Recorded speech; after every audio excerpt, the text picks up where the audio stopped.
La pluie torrentielle de la fin de l'été s'abattait sur Toulouse comme si elle voulait tout engloutir. L'eau frappait violemment le pare-brise, produisant un cliquetis impatient. Je me laissai aller, épuisé, sur le siège conducteur et jetai un coup d'œil à l'horloge du tableau de bord, il était déjà plus de 9 heures du soir. Une fois de plus, je quittai le bureau alors que la ville brillait déjà de 1000 lumières. La pression des objectifs de vente du troisième trimestre pesait si lourdement sur mes épaules que je n'avais même pas l'énergie d'apprécier la fraîcheur inhabituelle de cette pluie nocturne. La voiture sortit lentement du parking souterrain de l'immeuble de bureau. Les phares balayaient le rideau blanc de pluie, révélant les flaques qui éclaboussaient l'asphalte. Soudain, mon regard se figea sur l'abribus désert d'un arrêt de bus. De l'autre côté de la rue, une petite silhouette se recroquevillait de froid. Je plissai les yeux pour mieux voir et reconnus Marie-Thérèse Martin, la femme de ménage employée temporairement qui travaillait souvent à l'étage de mon entreprise. Elle avait l'âge qu'aurait eu ma mère au village, un corps maigre et usé, un visage sillonné par les rides d'une vie rudée, surtout, une difficulté évidente à marcher à cause d'une jambe boiteuse. Je la voyais souvent s'affairer à nettoyer le couloir. Parfois, je lui donnais une boîte repas ou une bouteille d'eau, et elle me remerciait toujours timidement, avec son accent rural très marqué de la Creuse. À cette heure-là, les bus avaient sûrement cessé de circuler. La voir trembler sous l'abribus délabré, serrant contre elle un sac plastique usé, fit naître en moi une pitié indescriptible. Je baissai la vitre de la voiture et criai par-dessus le bruit de la pluie. « Madame Marie-Thérèse, il est très tard. Où allez-vous ? Les bus ne passent plus. » Elle sursauta et leva les yeux. Son regard voilé s'efforça de faire le point sur moi, avec une expression de panique fugace, avant qu'elle ne baisse de nouveau la tête. « C'est vous, Madame Camille, murmura-t-elle d'une voix à peine audible. J'attends que la pluie se calme pour rentrer à pied. Son appartement en location se trouvait dans un quartier populaire de la Paillade, à Montpellier, derrière la résidence sécurisée et luxueuse où je vivais. Avec cette jambe douloureuse, il lui faudrait plus d'1 heure pour rentrer. Incapable de l'ignorer, je déverrouillai la porte passager et criai. « Montez, madame, je passe par là, je vous ramène chez vous. » Avec une pluie pareille, quand arriveriez-vous à pied ? Marie-Thérèse hésita longuement, regardant d'abord ses vieux vêtements de travail, puis l'intérieur luxueux de la voiture, avec une expression pleine de retenue. Je dus insister encore une fois. Ce n'est qu'alors qu'elle s'approcha avec précaution, traînant péniblement sa jambe douloureuse pour monter dans la voiture. Elle s'assit tout contre la vitre, comme si elle craignait de salir le siège. Pendant tout le trajet, le silence dans la voiture fut presque étouffant, seulement rompu par le va-et-vient monotone des essuie-glaces. J'essayai d'engager la conversation pour la mettre à l'aise. Avec votre jambe dans cet état, pourquoi ne pas vous reposer quelques jours ? L'entreprise ne vous obligerait pas à vous fatiguer autant. Elle gardait la tête baissée, les mains rugueuses serrées l'une contre l'autre, et sa voix tremblait. Je dois travailler, madame. Au village, il y a beaucoup de choses qui demandent de l'argent. Tant que ce vieux corps peut encore bouger, je dois continuer à travailler. Ces paroles me touchèrent profondément, me rappelant ma propre mère au village, qui s'était sacrifiée de la même manière pour que je puisse étudier et devenir quelqu'un. La voiture tourna dans une ruelle étroite menant à son immeuble. La faible lumière jaunâtre des lampadaires projetait des ombres mouvantes sur son visage buriné. Lorsque la voiture s'arrêta complètement devant l'entrée décrépite, Marie-Thérèse ouvrit la portière avec empressement, comme si elle fuyait quelque chose de terrible. Mais au moment où la porte s'entr'ouvrit, elle s'arrêta soudain, se retourna et me fixa à travers la vitre. Son regard n'avait plus la peur habituelle, il brillait d'un étrange mélange de détermination et de compassion. Elle se pencha vers la fenêtre et murmura, assez fort pour que j'entende chaque mot. « Madame Camille, vous êtes quelqu'un de bien. Écoutez mon conseil. Cette nuit, après 11 heures, n'allumez pas la lumière de la chambre.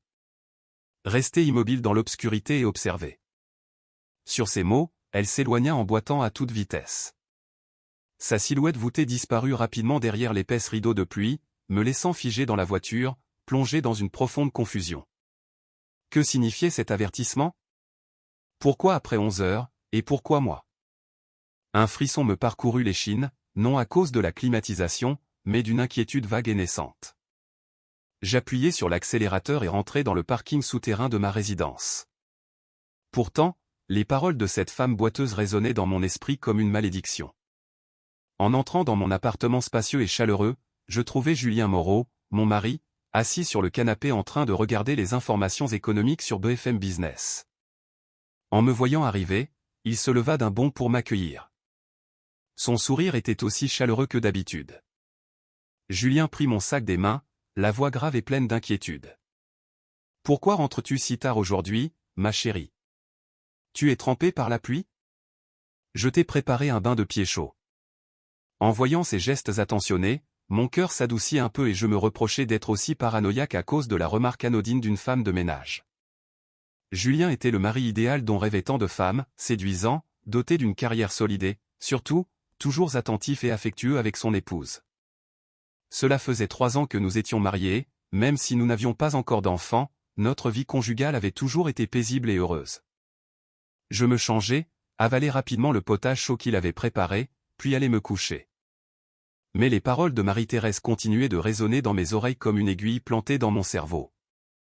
L'horloge murale avançait inexorablement vers 11 heures.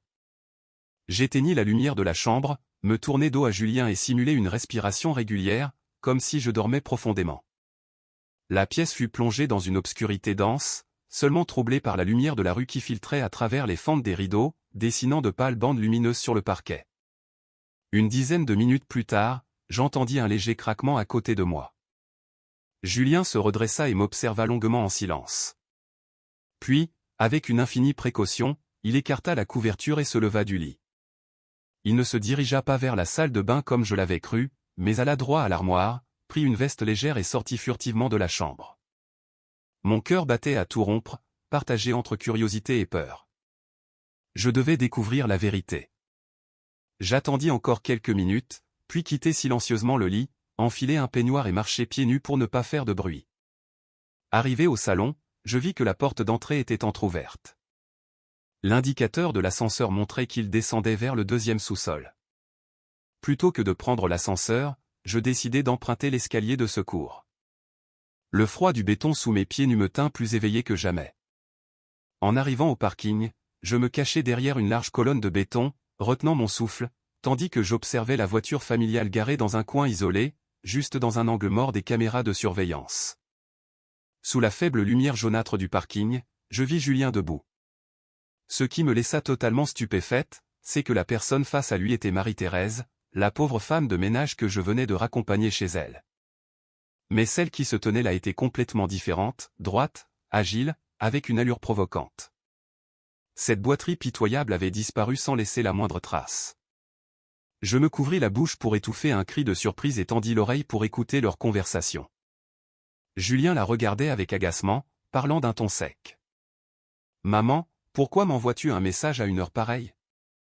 Je t'ai déjà dit que nous étions dans une phase délicate, qu'il fallait limiter les rencontres. Et si Camille se doute de quelque chose, maman ?»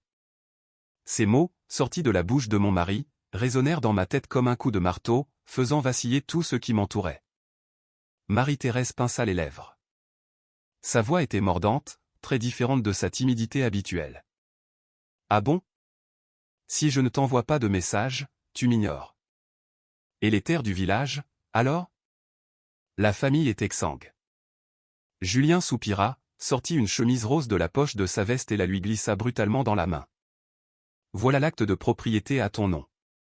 Prends-le et profite de ta retraite. » Marie-Thérèse saisit l'acte et l'examina avec avidité, les yeux brillants de cupidité.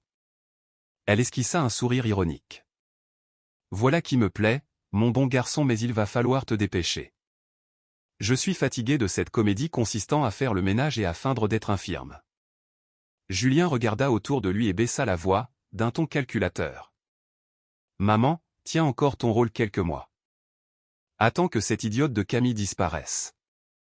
Dès que les démarches de succession seront terminées, cette maison et son entreprise seront à nous. » Je restai figé derrière la colonne, tremblante de la tête aux pieds. Chacune de ces paroles était comme un couteau aiguisé qui me déchirait le cœur.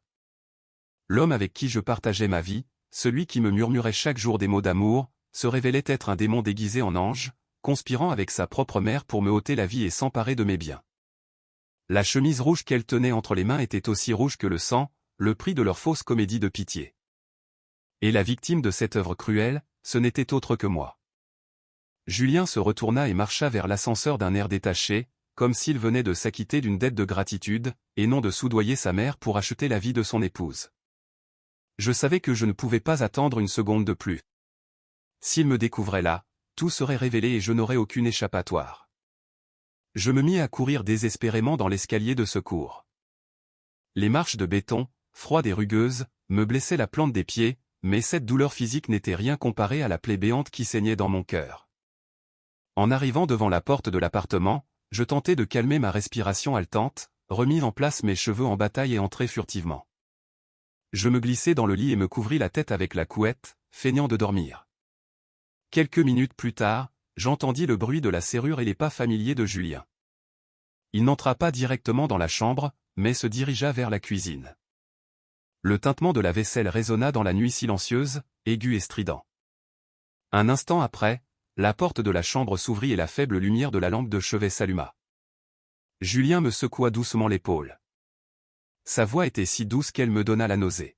« Chérie, réveille-toi et prends ton médicament. J'ai déjà préparé la tisane. » Je fis semblant d'être somnolente, entr'ouvrant les yeux pour regarder le bol de liquide sombre et fumant qu'il tenait. La forte odeur d'herbe médicinale me souleva le cœur, non de faim, mais de pur dégoût. Julien soufflait avec tendresse sur chaque cuillerée en souriant.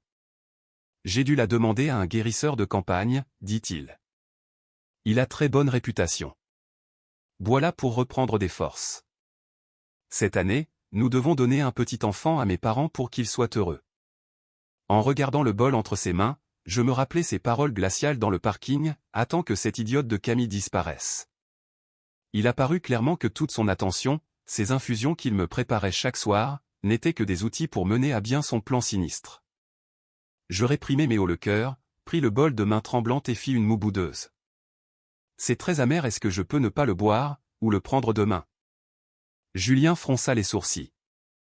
Une légère contrariété passa sur son visage, mais il conserva son ton persuasif. Allez, chérie, ce qui est amer guérit. Bois-la chaude pour que ça fasse effet. Je t'ai préparé des bonbons au gingembre. Sa fausse patience ne faisait que confirmer la dangerosité de cette boisson. Je respirai profondément, levai le bol, puis, feignant un malaise d'estomac, fis une grimace et le reposai sur la coiffeuse. Je dois aller aux toilettes. Je crois que j'ai mangé trop de choses froides. Laisse-le là, je sors tout de suite et je le boirai. Sans attendre la réaction de Julien, je pris le bol et courus dans la salle de bain, verrouillant la porte. Dans cet espace étroit, je versai en tremblant la plus grande partie du liquide dans les toilettes et tirai la chasse. Le bruit de l'eau emportant ce liquide noir emporta avec lui la dernière parcelle de confiance que j'avais encore en mon mari. Cependant, avec une présence d'esprit fulgurante, je conservai un peu de la tisane dans un flacon vide d'une crème pour le visage que je n'avais pas encore jeté, et le cachai au fond de la poubelle. Sous des disques de coton démaquillant, je me lavai le visage à l'eau froide pour reprendre contenance. En voyant mon visage pâle dans le miroir, je me dis que je devais jouer mon rôle de manière convaincante. En sortant avec le bol vide, je vis Julien le regarder et sourire, satisfait. Il s'approcha et déposa un baiser léger sur mon front. « Très bien, mon amour. Continue de prendre soin de toi. Avec un enfant, la maison sera bien plus joyeuse. Je rentrerai du travail le cœur léger. » Cette nuit-là, couché dos à Julien, je sentais la respiration régulière de l'homme qui avait autrefois été mon monde entier. À présent, il m'était devenu étranger et terrifiant. Je sortis discrètement mon téléphone de sous l'oreiller et envoyai un message à Élodie, ma meilleure amie, qui travaillait comme médecin légiste dans un grand hôpital universitaire. Élodie, je t'envoie un échantillon d'herbe médicinale. J'ai besoin que tu l'analyses d'urgence. Je veux savoir ce que ça contient, car depuis que je le prends, je perds mes cheveux, je dors mal et j'ai un malaise général. Le message fut envoyé et l'écran s'éteignit, rendant à la chambre son obscurité, où ne régnait plus que le calcul et le mensonge. Le lendemain matin, dès que Julien quitta la maison pour aller à l'entreprise, j'appelai Élodie. Sa voix, à l'autre bout du fil, était étrangement pressée et grave, sans son ton enjoué habituel. « Camille, où es-tu? Écoute-moi bien, arrête immédiatement de boire cette chose noire. Tu sais ce que ça contient? » Mon cœur se serra. Un mauvais pressentiment m'envahit. J'essayai de rester calme et demandai. « Qu'est-ce qu'il y a? Dis-le-moi franchement. » Est-ce que je peux le supporter? Élodie inspira profondément et prononça chaque mot comme s'ils étaient des aiguilles plantées directement dans mes tympans. J'ai fait une analyse préliminaire de l'échantillon que tu m'as envoyé ce matin. Il contient des niveaux extrêmement élevés de plomb et de mercure. Ce n'est pas une tisane pour renforcer le corps ni pour la fertilité. C'est un poison chronique. Si tu le bois régulièrement pendant plusieurs mois, dans le meilleur des cas tu souffriras d'une insuffisance hépatique et rénale. Dans le pire, d'une infertilité permanente, voire de la mort. Le téléphone faillit me tomber des mains. Infertilité permanente. Insuffisance hépatique et rénale. Il s'avérait que Julien ne voulait pas seulement que je meure lentement pour s'emparer de mes biens, mais aussi qu'il cherchait à détruire ma capacité à avoir des enfants. Il connaissait parfaitement la pression que sa famille exerçait sur la question d'un héritier. Si je ne pouvais pas avoir d'enfants, ce serait l'excuse parfaite pour divorcer légalement ou prendre une maîtresse au grand jour, puis me jeter à la rue, les mains vidées le corps malade. Je ravalai mes larmes, remerciai Élodie et lui demandai de garder le secret. À peine avais-je raccroché que le téléphone se remit à sonner. À l'écran apparut « Mon amour », accompagné d'une photo de Julien dans un aéroport. Il m'écrivait qu'un problème urgent était survenu à l'entreprise et qu'il devait partir en déplacement quelques jours pour régler un souci sur un chantier. Je savais parfaitement que ce n'était qu'un prétexte. Il voulait sûrement passer du temps avec sa mère, Marie-Thérèse, pour préparer son prochain coup, ou simplement m'éviter pendant que le poison faisait effet. Je respirai profondément et lui répondis, ajoutant quelques émoticônes de visage triste et de cœur. « D'accord, chérie. Fais très attention pendant le voyage. Mange bien. À la maison, je serai sage et je continuerai à prendre la tisane que tu m'as préparée en attendant ton retour. » Après avoir envoyé le message, je jetai le téléphone sur le canapé, une vague de dégoût me remontant dans la gorge. Je ne pouvais pas rester les bras croisés à attendre la mort. Je devais transformer cette maison en un piège pour attraper ces loups déguisés en agneaux. Cet après-midi-là, j'appelai un technicien pour faire installer un système de caméras miniatures, camouflé en détecteur de fumée et en prise électrique. J'en plaçai une dans le salon, une autre dans la chambre et surtout une dans le bureau privé de Julien, un endroit où il m'interdisait habituellement d'entrer sous prétexte de la confidentialité des documents de l'entreprise. En voyant chaque recoin de la maison sur l'écran de mon téléphone, je me sentis comme une chasseuse tissant patiemment sa toile. Le soir, Julien m'appela en visioconférence. À l'écran, il se trouvait dans une chambre d'hôtel luxueuse, la chemise entr'ouverte, affichant une expression de fatigue feinte par le travail. « Tu m'as tellement manqué, chérie, résoudre ces problèmes me donne un mal de tête terrible. Je n'ai qu'une envie, rentrer à la maison auprès de toi. » Je lui souris doucement, mais mes yeux scrutaient discrètement l'arrière-plan. Sur la table basse, dans un coin, se trouvait un sac à main bordeaux bien connu, le même que Marie-Thérèse portait le jour où je l'avais raccompagnée chez elle. Je fis comme si je n'avais rien vu et lui dis d'une voix câline. « Tu m'as manqué, toi aussi. Essaie de finir vite et reviens auprès de moi. Je me sens si seul à la maison. » Julien rit, me promit quelques jolies choses, puis raccrocha. L'écran s'assombrit, et mon sourire s'effaça. Dans le miroir, je vis une femme inconnue, le regard froid et calculateur. À partir d'aujourd'hui, l'épouse naïve et amoureuse était morte. Il ne restait qu'une alouette qui apprenait à survivre parmi les bêtes, prête à sortir les griffes pour se protéger. 2 jours plus tard, Julien rentra à la maison le visage radieux, chargé de produits du terroir qui, selon lui, étaient des spécialités de montagne pour que je reprenne des forces. Devant son amabilité exagérée, j'eus la nausée, mais je feignis la joie et accueillis ses cadeaux avec enthousiasme. Julien me serra fort dans ses bras. Un léger parfum de femme bon marché, mêlé à l'odeur de sueur de sa chemise, m'obligea à retenir ma respiration pour ne pas m'écarter.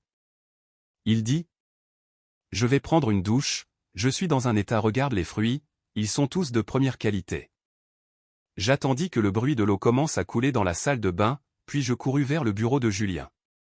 D'ordinaire, il gardait son ordinateur portable comme s'il s'agissait d'or, l'emportant partout ou l'enfermant à clé. Mais aujourd'hui, peut-être par excès de confiance ou parce qu'il croyait son alibi parfait, il l'avait laissé sur le bureau, l'écran encore allumé en veille. Je retins mon souffle et posai les mains sur le clavier. Le mot de passe. Il utilisait toujours ma date de naissance pour tout, comme une preuve d'amour fidèle et inébranlable. J'entrai la suite de chiffres familières. L'écran clignota et le bureau s'ouvrit. Une ironie amère m'envahit, il se servait de mon anniversaire pour protéger les secrets sordides avec lesquels il comptait me nuire. Je n'avais pas beaucoup de temps. Les mains tremblantes, j'ouvris le navigateur pour consulter l'historique des transactions bancaires. Le compte joint sur lequel je versais régulièrement mon salaire et les bénéfices de l'entreprise, censé servir à économiser pour une maison, était désormais désolément vide. À la place, une série de virements vers des comptes inconnus apparaissait, avec des libellés tels que « paiement de conseil » ou « collaboration d'investissement ». Les montants atteignaient des dizaines de milliers d'euros par virement. Au total, près d'un demi-million d'euros s'étaient évaporés.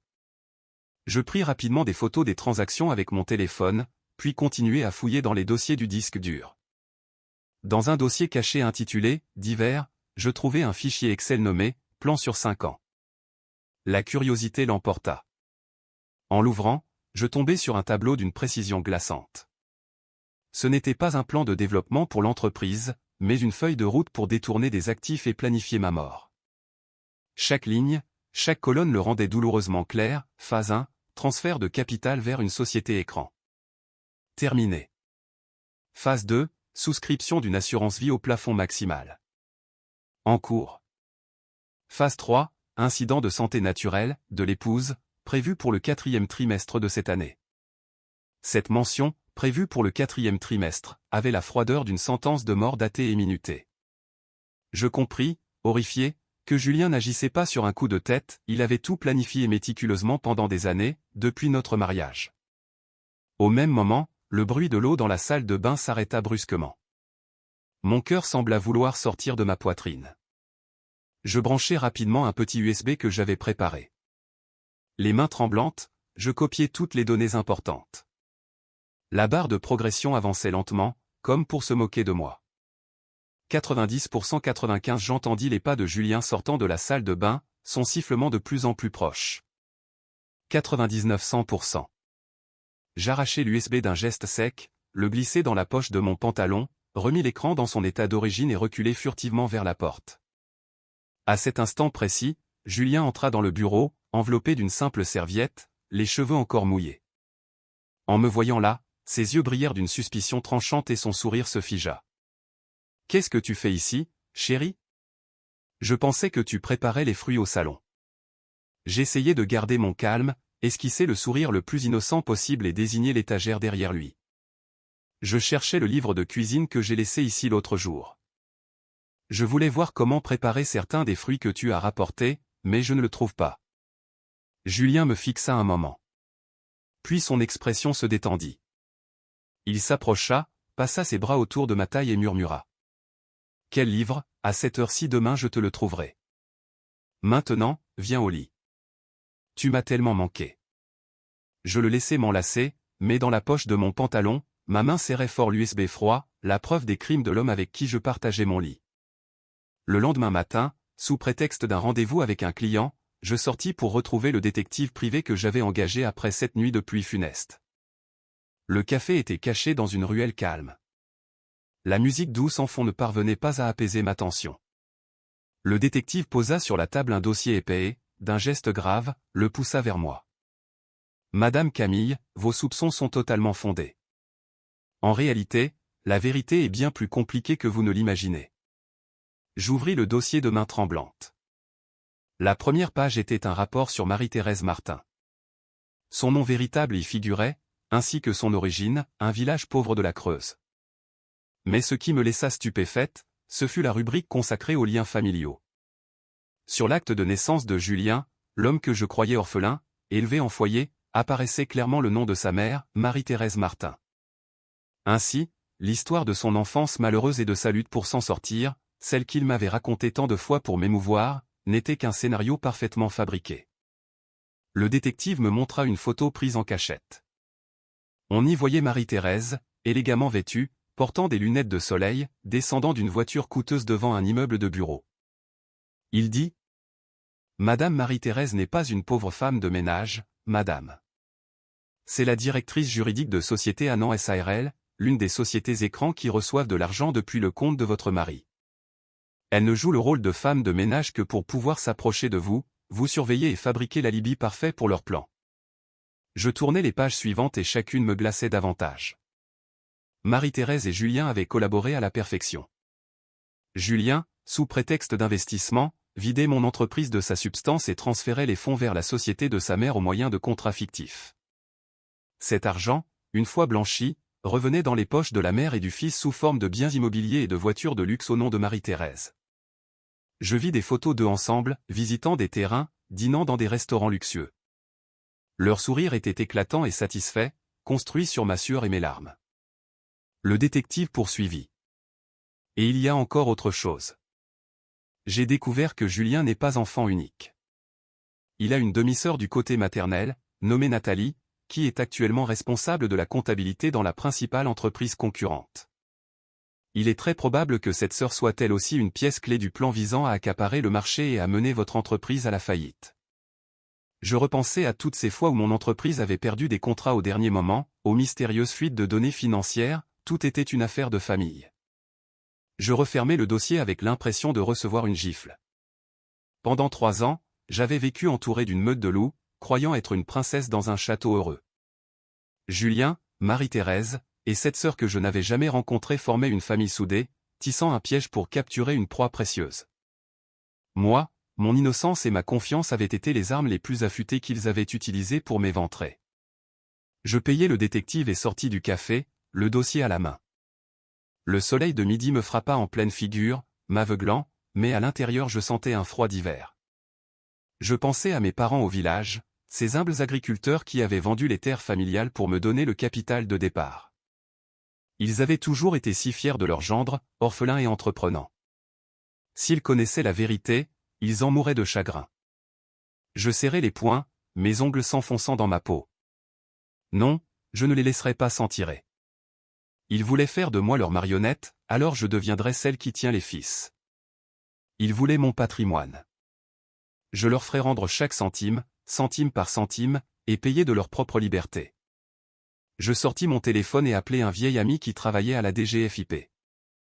Ma voix était ferme. Bonjour, Sébastien. J'ai des documents très intéressants sur de l'évasion fiscale et du blanchiment d'argent liés à plusieurs sociétés fantômes. Ça t'intéresse d'y jeter un œil?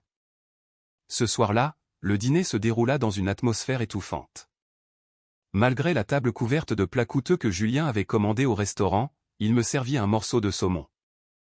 Ses yeux brillaient d'une fausse tendresse, mais on devinait au fond une impatience mal dissimulée. Après avoir débarrassé, Julien m'emmena au salon et posa solennellement sur la table une épaisse chemise en cuir bleu foncé portant le logo d'une grande compagnie d'assurance. Il me prit la main. Sa voix était grave et persuasive.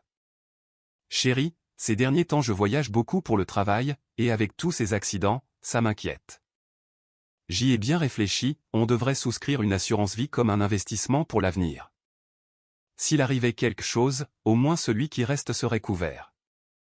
Ces paroles sonnaient responsables, celles d'un véritable pilier de la famille.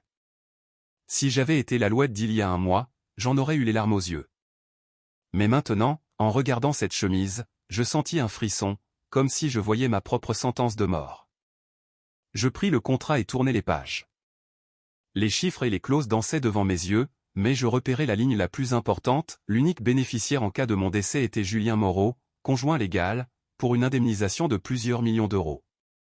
Un calcul parfait, utiliser mon argent pour acheter ma vie, puis utiliser ma vie pour s'enrichir. Je levai les yeux et rencontrai le regard inquisiteur de Julien. J'esquissai un sourire innocent. Comme tu es prévoyant, mon amour. Je suis pourtant en parfaite santé mais bon, si tu l'as décidé, je te fais confiance. Il y a beaucoup de clauses, quand même. Demain, je l'apporterai à l'entreprise pour que la comptable y jette un œil, et ensuite je le signerai. Julien se tendit un instant. Son sourire se raidit. Pas besoin de déranger qui que ce soit. Je l'ai déjà relu en détail. Signe-le, et demain je le dépose pour profiter de la promotion. Je feignis un long bâillement et me frottai les yeux d'un air câlin. Oh, je tombe de sommeil, avec la tête comme ça je vais finir par signer quelque chose de travers. Demain, chérie. Avec l'argent, il faut être prudente. Face à ma fermeté, Julien dut céder, mais son visage trahissait une déception évidente. Cette nuit-là, quand Julien ronflait déjà, je repris discrètement le bol de sa tisane pour l'emporter à la salle de bain. Cette fois, dans la précipitation et la peur, en versant le liquide dans les toilettes, ma main heurta l'abattant et quelques gouttes éclaboussèrent le bord de la porcelaine blanche. Terrifié, j'essuyai avec du papier toilette, le cœur prêt à exploser.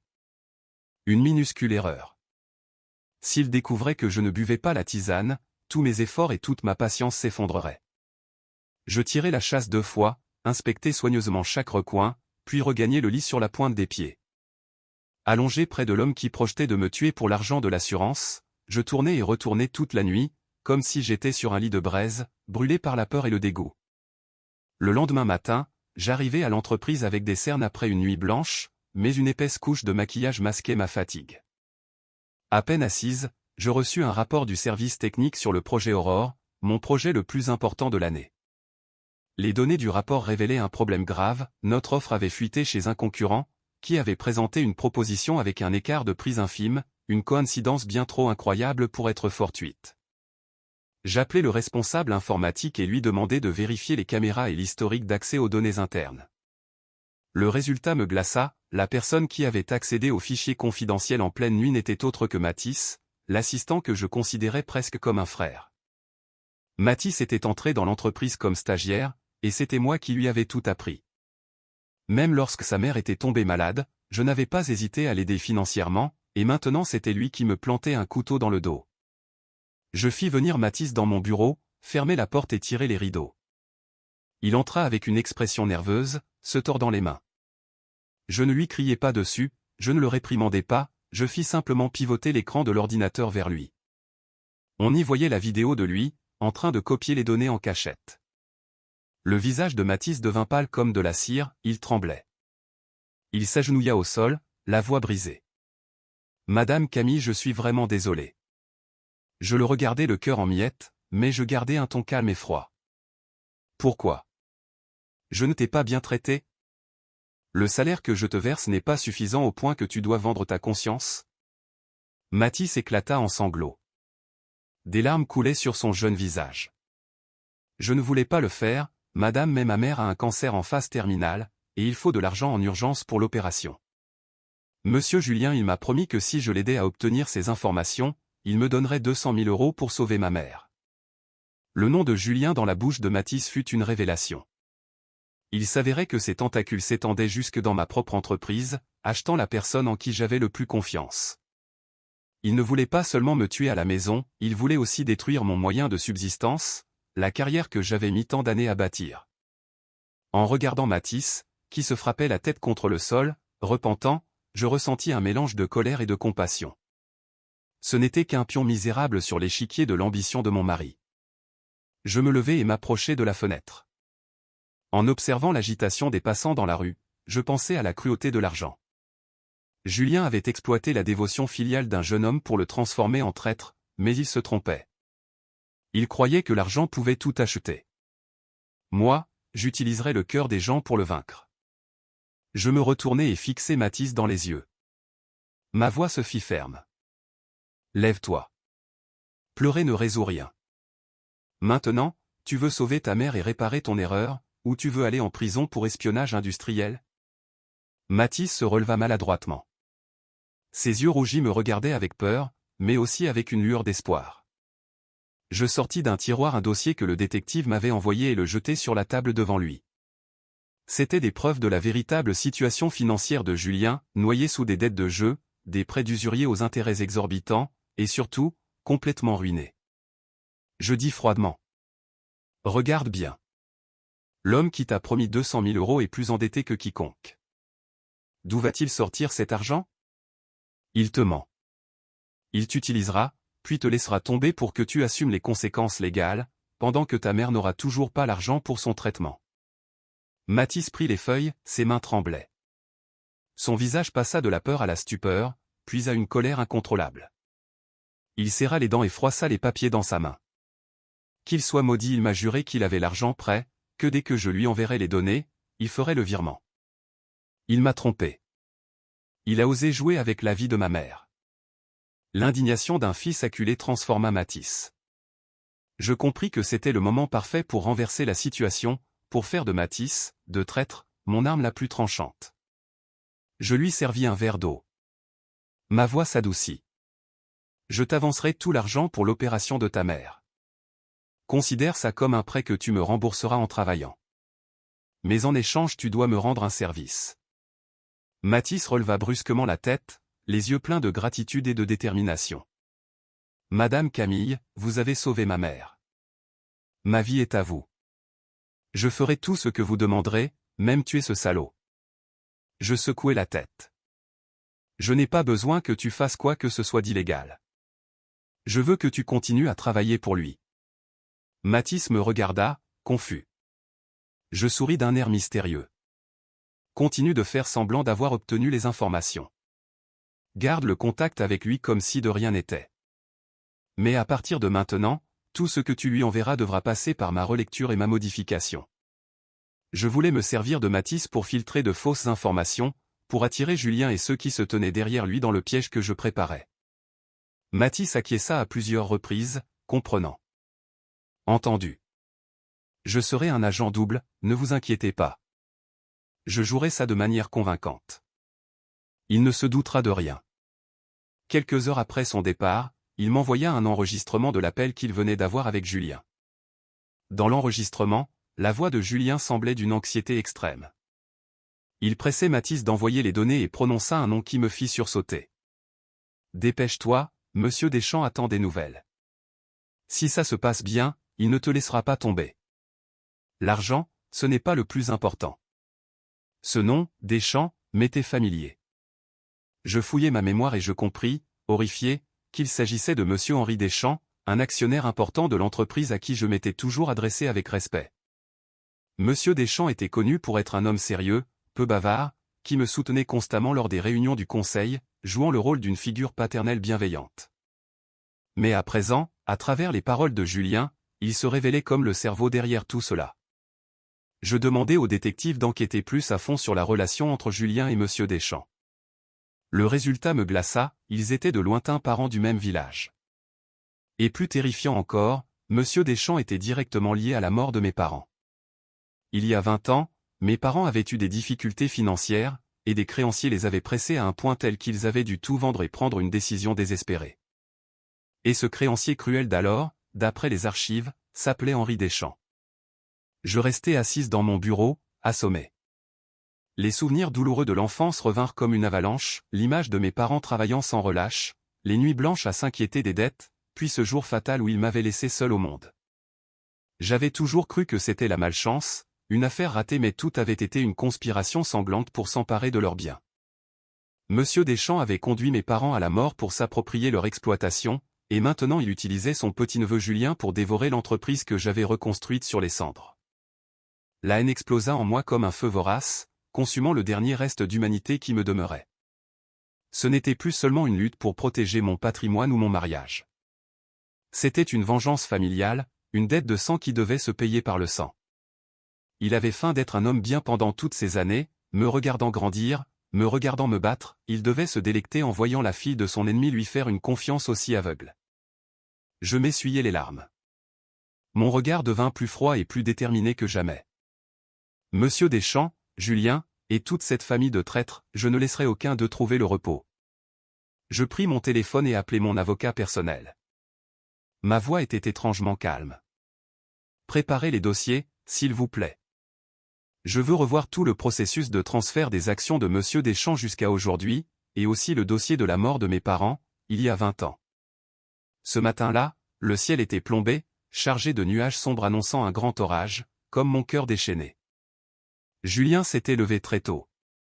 Il choisit pour moi une élégante robe couleur crème, me coiffa et me pressa. « Habille-toi vite. J'ai rendez-vous chez le notaire à 9 heures. Si on arrive en retard, ils vont nous faire des histoires. » Voir sa nervosité me donna un mélange de rire et d'amertume. L'homme avec qui je partageais ma vie était impatient d'estimer ma vie en chiffres sans âme sur un papier d'assurance. Je montai dans la voiture à contre-cœur, me maquillant volontairement pour paraître pâle et faible. Pendant le trajet, Julien n'arrêtait pas de me prendre la main. Sa main était froide et moite, et parfois il serrait si fort que ça me faisait mal. Il parlait sans cesse d'un avenir merveilleux, d'une maison neuve, de voyages en Europe, mais ne disait jamais qui profiterait de tout cela quand je ne serais plus là. Je regardais en silence par la fenêtre. La ville bouillonnait de monde, chacun avec ses propres soucis. Qui aurait pu imaginer qu'à l'intérieur de cette voiture de luxe se jouait une pièce cruelle sur la nature humaine? À notre arrivée chez le notaire, Julien me rapprocha une chaise, posa le lourd dossier sur la table et fixa le notaire avec avidité, comme s'il voulait qu'il se dépêche. Vite. La clerc me regarda avec compassion, me tendit un stylo et me montra où signer. Madame Camille, lisez attentivement les clauses et signez ici, ici et ici. Je pris le stylo. Ma main tremblait, feignant la faiblesse. La pointe toucha le papier, mais je n'arrivais pas à tracer une ligne. À côté de moi, Julien respirait bruyamment dans ma nuque, chuchotant avec urgence. Signe, chérie, signe vite et on rentre se reposer. Tu es fatigué, hein? Je respirais profondément, sur le point de signer, quand soudain je portai la main à ma poitrine, haletant comme si je ne pouvais plus respirer. La douleur était jouée, mais la peur, elle, était réelle. Je laissai ma tête tomber sur la table. Le stylo claqua au sol d'un bruit sec. J'ai très mal, Julien, le cœur murmurai-je, roulant des yeux avant de m'affaisser sur la chaise. Julien devint livide, terrorisé. Il me secoua brutalement. Camille. Camille, qu'est-ce que tu as? Ne me fais pas peur. L'étude se transforma en chaos. Quelqu'un appela une ambulance. Un autre alla chercher de l'eau.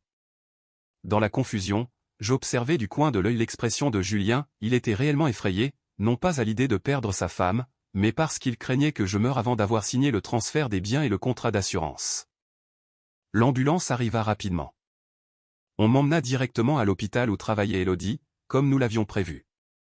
Aux urgences, Élodie et son équipe jouèrent leur rôle à la perfection. Les bips des machines et les ordres médicaux résonnaient, tandis que Julien, de l'autre côté de la vitre, tournait en rond comme un animal en cage. Un moment plus tard, Élodie sortit avec un visage grave, retira son masque et secoua la tête. « Monsieur Moreau, vous devez vous préparer. L'état de Camille est bien plus grave que ce que nous pensions. » Julien se jeta sur elle, lui attrapant le bras. Sa voix tremblait. « Qu'est-ce qu'elle a, docteur? » Elle allait parfaitement bien. Élodie soupira et lui montra des résultats d'analyse falsifiés, d'un réalisme minutieux. Elle souffre d'une insuffisance cardiaque de grade 3. Et il y a des signes d'atteinte hépatique et rénale sévère due à une intoxication chronique accumulée. Elle doit être hospitalisée immédiatement pour un traitement intensif. Mais le pronostic est très réservé. Vous devriez prévenir la famille et vous préparer au pire. À l'évocation du mot « intoxication », un éclat étrange apparut dans les yeux de Julien, un mélange de peur d'être démasqué et de satisfaction, parce que le poison avait fait effet. Il baissa la tête pour cacher un sourire tordu. Sa voix, elle, feignait la douleur. « Comment est-ce possible? Chérie mon amour, comment peux-tu me faire ça? » Moi, allongé dans le lit, j'écoutais ses lamentations mensongères avec la nausée au ventre. Son jeu était magistral, mais malheureusement pour lui, la seule spectatrice connaissait déjà tout le scénario. La chambre VIP de l'hôpital, blanche et saturée d'une odeur forte de désinfectant, était si silencieuse qu'on entendait le goutte à goutte de la perfusion. Julien était rentré chez nous chercher mes affaires, alors qu'en réalité il allait prévenir sa mère et Monsieur Deschamps. Seul dans le lit, je pris mon téléphone, allai sur Facebook et commençai à rédiger un statut. Je le réglai pour qu'il ne soit visible que par Julien, sa famille et quelques amis communs proches, afin de m'assurer que l'information parvienne aux bonnes oreilles. La vie est si imprévisible. Allongé dans un lit d'hôpital, je réalise que l'argent et le prestige ne sont que vanité. Les médecins disent que le pronostic est mauvais. Je ne sais pas combien de temps il me reste. S'il m'arrivait quelque chose, je souhaite faire don de tout mon patrimoine, de mes actions et de mes économies à une fondation caritative pour les enfants orphelins. Au moins, je laisserai un peu de bien dans ce monde, avec l'espoir d'avoir une vie en paix dans le suivant. À côté du texte, j'ajoutais une photo de ma main, perfusée, pâle et maigre sur le drap blanc. Moins de 30 minutes plus tard, la porte de la chambre s'ouvrit à la volée. Julien entra comme une tornade, en sueur, essoufflé, comme s'il venait de courir un marathon.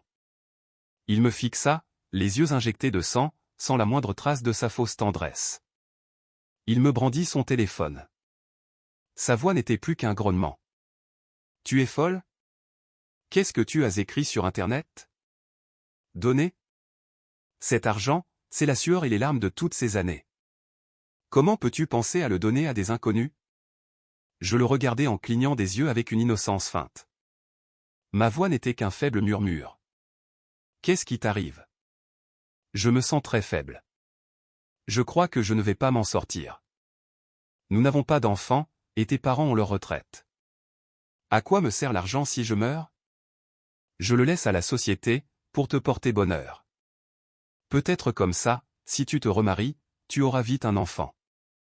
En entendant ça, le visage de Julien vira au rouge de rage. Il était furieux, mais il essaya de se contenir pour ne pas me hurler dessus.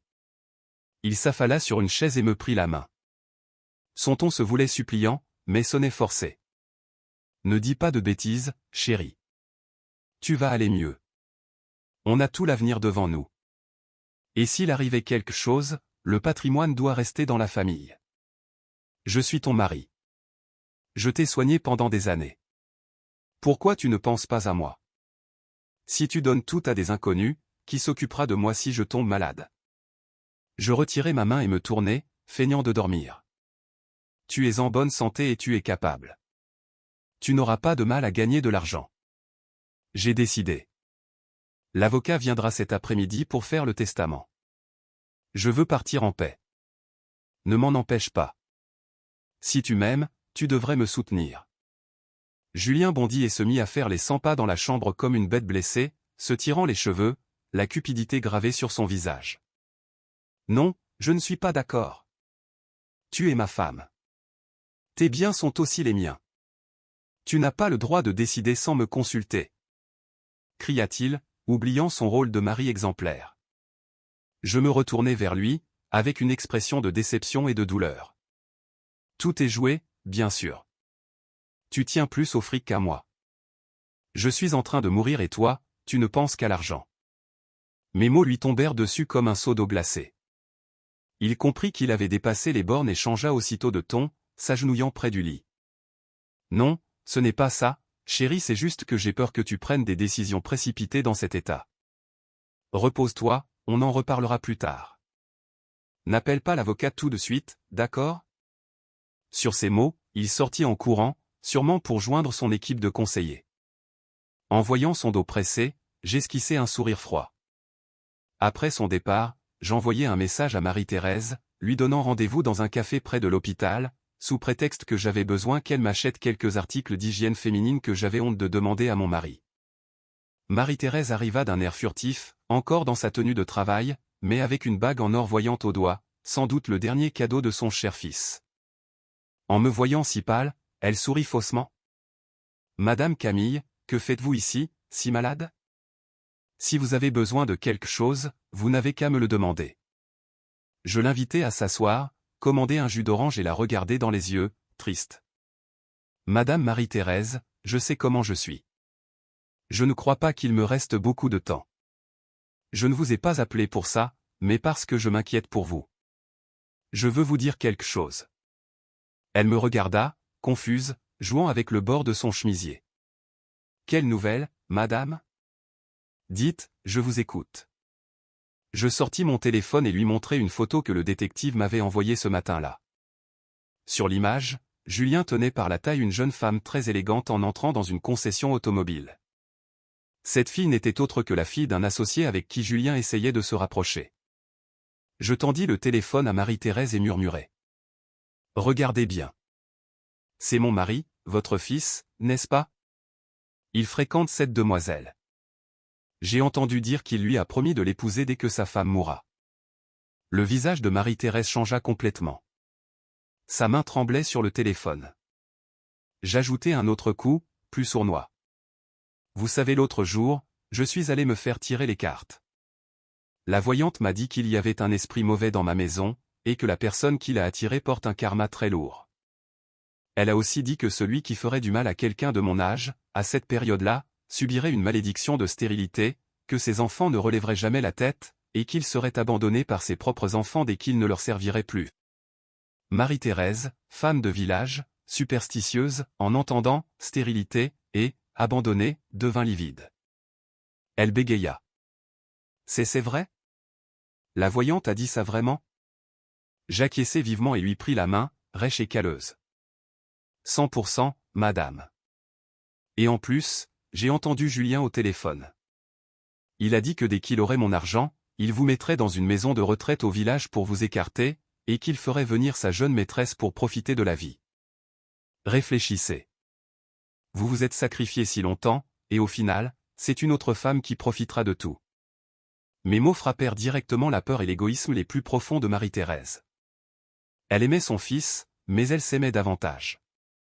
Toute sa vie d'intrigue et de sacrifice n'avait servi qu'à s'assurer une vieillesse tranquille. À présent, en apprenant que son fils projetait de l'abandonner, sa confiance vacilla. Elle retira sa main. Ses yeux bougeaient sans cesse, elle transpirait à grosses gouttes. Il oserait me faire ça? Je suis sa mère. Je soupirai avec une compassion étudiée. L'argent aveugle les gens, madame. Moi, je suis sur le point de mourir. Je m'en fiche, maintenant. J'ai juste de la peine que tous vos efforts aient été vains. Réfléchissez bien. Si vous voulez garder un peu de chance, si vous ne voulez pas que la malédiction vous tombe dessus, aidez-moi. C'est aussi vous aider vous-même. Sur ces mots, je me levai, payai et partis lentement, laissant Marie-Thérèse figée au milieu du café bruyant. Dans sa tête, une bataille féroce devait se livrer entre l'amour maternel et l'instinct de survie. En sortant du café, je pris un taxi pour une adresse dans un vieux bloc d'immeubles décrépits en périphérie. Là vivait le vieux Gaston, l'ancien chauffeur de l'exploitation de mes parents, il y a plus de 20 ans. Gaston était désormais âgé et fragile. Il vivait seul, dans une maison modeste et humide. En me voyant, il me fixa un long moment, puis éclata en sanglots. « Mademoiselle Camille, comme vous avez grandi, vous ressemblez tant à votre mère. » Je m'assis sur le banc de bois branlant et pris ses mains fines. La gorge nouée, je lui dis. « Gaston, dites-moi la vérité sur l'accident, à l'époque. Je sais que ce n'est pas mon père qui l'a provoqué, n'est-ce pas? » Gaston trembla. Dans ses yeux, il y avait une peur atroce, comme s'il revivait un souvenir terrible. Il s'approcha du petit hôtel familial et sortit, derrière un brûle-encens, une boîte en métal rouillée. À l'intérieur, il y avait un vieux journal et une clé USB ancienne. Mademoiselle, je vis avec ce remords depuis des années, mais je n'ai jamais osé parler. On m'a menacé de tuer toute ma famille. Ce jour-là, j'ai entendu de mes propres oreilles Monsieur Deschamps enfin, Monsieur Deschamps maintenant ordonné à ses hommes de couper les freins du camion de votre père. J'ai essayé de prévenir, mais ces sbires m'ont attrapé. Ils m'ont passé à tabac et m'ont menacé, si je disais un mot, ma femme et mes enfants ne vivraient pas pour le raconter. Il pleurait en parlant. J'ouvris le journal. L'écriture tordue de Gaston notait en détail la date, l'heure, la plaque du véhicule, et des rencontres suspectes entre Monsieur Deschamps et un jeune homme au visage marqué d'une cicatrice. Et cette clé USB, je l'ai trouvée par hasard dans la voiture de Julien. À l'époque, il n'était qu'un adolescent et suivait déjà Monsieur Deschamps. Il l'a fait tomber un jour où il est venu semer le trouble à l'exploitation. Je branchai la clé USB sur mon ordinateur portable. Un enregistrement, très parasité, se lança, mais on distinguait clairement la voix jeune, calculatrice, de Julien, et la voix grave de Monsieur Deschamps. « Ne t'inquiète pas, tonton. Je le ferai sans laisser de traces. Tu n'as qu'à donner à ma mère le terrain du village, comme tu l'as promis. Très bien, mon neveu. Quand ce sera fini, je t'adopterai comme un fils et je t'apprendrai à devenir riche. La famille de cette Camille sera bientôt finie. » En entendant cela, je refermai l'ordinateur, glacé. La tragédie de ma famille n'avait pas été un caprice du destin, mais une conspiration tissée de cupidité et de cruauté, sur 2 générations. Julien avait été formé par Monsieur Deschamps dès l'enfance pour devenir un démon, et moi, j'étais la proie qu'ils avaient engraissée pour l'abattoir. La pluie torrentielle de la fin de l'été s'abattait sur la ville comme si elle voulait tout noyer. L'eau frappait le pare-brise avec force, dessinant un martèlement impatient. Je m'enfonçai, épuisé, dans le siège du conducteur et jetai un coup d'œil à l'horloge du tableau de bord, il était déjà passé 9 heures du soir. Une journée de plus, je quittais le bureau alors que la ville brillait déjà de lumière. La pression des objectifs de vente du 3e trimestre pesait si lourd sur mes épaules que je n'avais même pas le cœur de profiter de la fraîcheur inhabituelle de cette pluie nocturne. La voiture sortit lentement du parking souterrain de l'immeuble de bureaux. Les phares balayèrent le rideau blanc d'eau, révélant les flaques qui éclaboussaient l'asphalte. Soudain, mon regard s'arrêta sur l'abribus désert d'un arrêt de bus. De l'autre côté de la rue, une petite silhouette se recroquevillait de froid. Je plissai les yeux pour mieux voir et je reconnus Marie-Thérèse, la femme du service de ménage intérimaire qui travaillait souvent à l'étage de mon entreprise. Elle avait l'âge de ma mère restée au village, un corps maigre et usé, un visage creusé par les rides d'une vie dure, et surtout une difficulté évidente à marcher à cause d'une jambe boiteuse. Je la voyais souvent s'affairer à nettoyer le couloir. Parfois, je lui donnais une boîte repas ou une bouteille d'eau. Et elle me remerciait toujours timidement, avec son accent auvergnat très marqué. À cette heure-là, les bus avaient forcément terminé leur service. La voir trembler sous l'abribus délabré, serrant une sacoche en plastique tout usée, fit monter en moi une peine indescriptible. Je baissai la vitre et criai par-dessus le bruit de la pluie. « Madame Marie-Thérèse, il est très tard. Où allez-vous ? Les bus ne passent plus. » Elle sursauta et leva la tête. Ses yeux troubles cherchèrent à faire la mise au point sur moi, avec une expression de panique fugace, avant qu'elle ne baisse de nouveau le regard. D'une voix filante, elle dit : « C'est vous, Madame Camille. J'attends que ça se calme, pour rentrer à pied. » Son petit appartement en location se trouvait dans un quartier ouvrier, derrière le complexe résidentiel cossu où j'habitais. Avec cette jambe douloureuse, il lui faudrait plus d'une heure. Incapable de l'ignorer, j'ouvris le verrou de la porte passager et je criai : « Montez, madame, c'est sur mon chemin, je vous ramène chez vous. » Avec une pluie pareille, quand est-ce que vous allez arriver à pied ? Marie-Thérèse hésita longtemps, regardant ses vieux vêtements de travail, puis l'intérieur luxueux de la voiture, le visage plein de scrupules. Je dus insister encore une fois. Ce n'est qu'alors qu'elle s'approcha avec prudence, traînant péniblement sa jambe douloureuse pour monter. Elle s'assit tout contre la vitre, comme si elle craignait de salir le siège. Pendant tout le trajet, le silence dans la voiture fut presque étouffant. Brisé uniquement par le rythme monotone des essuie-glaces, j'essayais d'engager la conversation pour qu'elle se sente plus à l'aise. Avec la jambe comme ça, pourquoi ne vous reposez-vous pas quelques jours ? À l'entreprise, on ne vous obligerait pas à vous épuiser ainsi. Elle gardait la tête baissée, les mains rêches serrées l'une dans l'autre, et sa voix tremblait. Je dois travailler, madame, au village, il y a beaucoup de choses qui demandent de l'argent. Tant que ce vieux corps peut bouger, je dois continuer. Ces mots me touchèrent, me rappelant ma propre mère au village, qui s'était elle aussi sacrifiée ainsi pour que je puisse étudier et devenir quelqu'un. La voiture tourna dans une ruelle étroite qui menait à son immeuble. La faible lumière jaunâtre des lampadaires projetait des ombres mouvantes sur son visage tanné. Quand la voiture s'arrêta complètement devant la porte décrépite, Marie-Thérèse ouvrit précipitamment, avec une urgence étrange, comme si elle fuyait quelque chose de terrible. Mais au moment où la porte s'entrebâilla, elle s'immobilisa brusquement, se retourna et me fixa à travers la vitre. Son regard n'avait plus sa peur habituelle, il brillait d'un mélange étrange de détermination et de compassion. Elle s'approcha de ma fenêtre et murmura, assez fort pour que j'entende chaque mot. « Madame Camille, vous êtes une bonne personne. Écoutez mon conseil. Cette nuit, après 11 heures, n'allumez pas la lumière de la chambre. Restez immobile dans le noir et observez. » Sur ces mots, Marie-Thérèse s'éloigna en boitant à toute vitesse. Sa silhouette voûtée disparut rapidement derrière le rideau dense de pluie, me laissant pétrifié dans la voiture, plongé dans une profonde confusion. Que signifiait cet avertissement ? Pourquoi après 11 heures, et pourquoi moi ? Un frisson me parcourut le dos, pas à cause de la climatisation, mais à cause d'une inquiétude vague, naissante. J'écrasai l'accélérateur et je pris la direction du garage de mon immeuble. Mais les paroles de cette femme boiteuse résonnaient dans ma tête comme une malédiction. En entrant dans mon appartement spacieux et chaleureux, je trouvai Julien, mon mari, assis sur le canapé à regarder les informations économiques. En me voyant arriver, il se leva d'un bond pour m'accueillir. Son sourire était aussi chaleureux que toujours.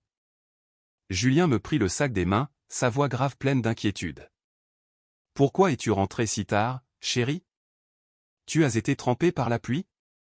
Je t'ai préparé de l'eau chaude pour que tu trempes tes pieds. » En voyant ces gestes affectueux, mon cœur s'adoucit un peu, et je m'en voulus d'être devenu si paranoïaque à cause de la remarque d'une simple femme de ménage. Julien était le mari idéal dont tant de femmes rêvaient, beau, avec une carrière solide, et surtout toujours attentionné et tendre avec son épouse. Cela faisait 3 ans que nous étions mariés, et même si nous n'avions pas encore d'enfants, notre vie conjugale avait toujours été calme et heureuse. Je me changeai, avalai rapidement la soupe chaude qu'il avait préparée, puis je partis me coucher. Mais les mots de Marie-Thérèse continuaient de résonner dans mes oreilles comme une aiguille plantée dans mon cerveau. L'horloge du mur avançait inexorablement vers 11 heures. J'éteignis la lumière de la chambre, me tournai dos à Julien et feignis une respiration régulière, comme si je dormais profondément. La pièce s'enfonça dans une obscurité épaisse, seulement trouée par la lumière de la rue qui filtrait par les fentes des rideaux, traçant de pâles bandes sur le parquet. Une dizaine de minutes plus tard, j'entendis un léger craquement à côté de moi. Julien se redressa et m'observa en silence un long moment. Puis, avec une prudence extrême, il écarta la couverture et se leva. Il n'alla pas aux toilettes comme je l'avais pensé, il se dirigea directement vers l'armoire, prit une veste légère et sortit de la chambre sur la pointe des pieds. Mon cœur battait à tout rompre, pris entre curiosité et peur. Je devais découvrir la vérité. J'attendis encore un peu, puis je sortis silencieusement du lit, enfilai un peignoir et marchai pieds nus pour ne faire aucun bruit. En arrivant au salon, je vis que la porte d'entrée était entr'ouverte. L'indicateur de l'ascenseur montrait qu'il descendait vers le 2e sous-sol. Au lieu de prendre l'ascenseur, je décidai de descendre par l'escalier de service. Le froid du béton sous mes pieds me tint plus éveillé que jamais. En arrivant au garage, je me cachai derrière une grosse colonne, retenant mon souffle, tandis que j'observais la voiture familiale garée dans un coin à l'écart, pile dans un angle mort des caméras de surveillance. Sous la lumière jaunâtre du garage, je vis Julien debout et ce qui me laissa totalement stupéfaite, c'est que la personne en face de lui était Marie-Thérèse, la femme de ménage épuisée que je venais tout juste de raccompagner. Mais la Marie-Thérèse de maintenant était complètement différente. Elle se tenait droite, avec une allure vive et provocante. Cette boiterie pitoyable semblait avoir disparu sans laisser la moindre trace. Je me couvris la bouche pour étouffer un cri de surprise et je tendis l'oreille pour écouter leur conversation. Julien la regardait avec agacement, parlant d'un ton sec. « Maman, pourquoi tu m'envoies un message à cette heure-là ? Je t'ai déjà dit qu'on est dans une phase délicate, qu'il fallait limiter les rencontres. Et si Camille se doute de quelque chose, maman ?» Ces mots, sortis de la bouche de mon mari, furent comme un coup de marteau dans ma tête, faisant vaciller tout ce qui m'entourait. Marie-Thérèse pinça les lèvres. Sa voix était mordante, si différente de sa timidité habituelle. « Ah oui ? Si je ne t'envoie pas de message, tu m'ignores. Et les terres du village ? La famille est dans la misère. » Julien poussa un soupir, sortit une chemise cartonnée rose de la poche de sa veste et la lui glissa brusquement dans la main. « Voilà l'acte de propriété à ton nom. Prends-le et profite de ta retraite. » Marie-Thérèse attrapa le document et l'examina avec avidité, les yeux brillants de cupidité. Elle sourit avec une ironie mauvaise. « Voilà ce que j'aime, mon bon garçon, mais tu dois te dépêcher. » Je regardai les photos de mes parents sur l'autel de Gaston et je promis en silence, « Papa, maman, pardonnez-moi d'avoir accueilli un ennemi chez moi pendant tant d'années, mais je vous jure qu'ils paieront pour chaque goutte de sang et chaque larme que notre famille a versée. Cette dette, je la ferai payer sans laisser passer un seul centime. » Je pris congé de Gaston et quittai le quartier. Le soleil commençait à se coucher, mais dans mon cœur, le feu de la haine et de la détermination brûlait plus fort que jamais, éclairant le chemin difficile qui m'attendait. Mathis m'avait donné rendez-vous dans un café-librairie tranquille, caché au fond d'une petite ruelle, un endroit discret pour éviter les oreilles de Julien. Il posa sur la table une clé USB noire et une épaisse pile de photocopies. La sueur perlait sur son front malgré la climatisation. Il poussa les documents vers moi et chuchota, incapable de cacher son tremblement. « Patronne, voilà toute la comptabilité réelle des 3 sociétés écrans au nom de Madame Marie-Thérèse. » J'ai profité du fait qu'il était ivre pour lui prendre les clés du coffre-fort de son bureau et tout photocopier. Je pris les documents et tournai les pages. Les chiffres me donnèrent le vertige. Groupe Valmont, Conseil Horizon et une autre société fantôme d'import-export. Tout était des puissants fonds qui saignaient mon entreprise. Des centaines de contrats fictifs, signés sous des intitulés grandiloquents comme « Conseil stratégique » ou « Frais de représentation ». Chaque virement atteignait des centaines de milliers d'euros. Le total détourné sur les 2 dernières années était une somme astronomique. Le plus terrifiant, c'était la sophistication de leur méthode. Julien n'apparaissait sur aucun document. Tout était signé par Marie-Thérèse ou délégué à des inconnus. Lui tirait les ficelles depuis l'ombre, comme une araignée venimeuse tissant sa toile, restant légalement propre tandis que l'argent coulait vers ses poches. Je vis la signature maladroite de Marie-Thérèse sur les reçus. L'écriture tremblait d'une femme peu instruite, aveuglée par la cupidité, devenue le pion de son propre fils. Je respirais profondément pour calmer la colère qui bouillonnait en moi. C'était la preuve irréfutable dont j'avais besoin, non pas pour les détruire immédiatement, mais pour semer la panique. Je regardais Mathis avec détermination. Tu as fait un travail remarquable. Maintenant, je vais préparer un dossier anonyme et envoyer des copies de ces documents à la Direction générale des finances publiques et à la brigade financière. Nous ne dénoncerons pas Julien directement, pas encore. On laissera d'abord les autorités enquêter sur les sociétés de Marie-Thérèse. Mathis hocha la tête, comprenant mon intention. Vous voulez secouer l'arbre pour effrayer les oiseaux pour qu'ils paniquent eux-mêmes? Je souris froidement. Exactement. Quand le fisc commencera à les surveiller, Marie-Thérèse sera la première à tomber. Elle prendra peur, elle ira chercher Julien. Et là, Julien devra affronter la pression de la loi et celle d'une mère terrorisée. On verrait alors à quel point son amour filial pesait face au poids d'une paire de menottes. Le jour même, j'envoyai 3 colis anonymes aux autorités via un service de messagerie. Le soir, quand Julien rentra à la maison, il semblait étrangement nerveux. Son téléphone sonnait sans arrêt, mais il n'osait pas décrocher devant moi et se réfugier sur le balcon. Grâce à la caméra de surveillance que j'avais installée, je l'entendis murmurer en criant. « Maman, calme-toi. Ce n'est qu'une convocation pour une audition. Ils ne vont pas t'arrêter. Ne te mets pas dans cet état. Dis que tu as perdu les livres de compte, que tu ne te souviens de rien. Ne dis pas n'importe quoi. » En voyant son agitation sur l'écran, je souris depuis ma chambre. L'orage ne faisait que commencer. « Julien, tu voulais utiliser mon argent pour bâtir ton empire, eh bien, moi, j'utiliserai ce même argent sale pour t'enterrer. » Le lendemain matin, c'était la réunion mensuelle du conseil d'administration. Selon le scénario de ma grave maladie, Julien s'attendait à ce que je sois absente ou, si je venais, à ce que je ne sois qu'une ombre. Il avait préparé un discours grandiloquent pour présider à ma place, et il comptait même proposer une restructuration financière qui, en réalité, devait légaliser de nouveaux transferts de capitaux vers ces sociétés écrans. Je me levai tôt et me maquillai avec soin pour masquer la pâleur que je feignais. J'enfilai mon tailleur noir le plus imposant.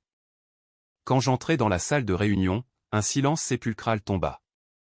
Julien, sur l'estrade, resta la bouche ouverte de stupeur. Monsieur Deschamps, assis à la place d'honneur, plissa les yeux, méfiant. Je souris légèrement, mais mon regard acéré balaya chaque visage. Excusez mon retard. Le médecin m'a recommandé de me reposer, mais vu l'état critique de l'entreprise, je ne peux pas rester les bras croisés.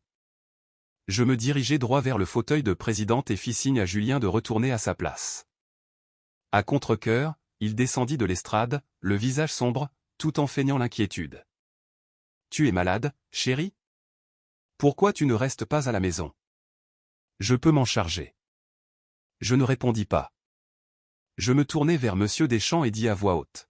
« Messieurs, aujourd'hui, je ne suis pas venu écouter des rapports creux.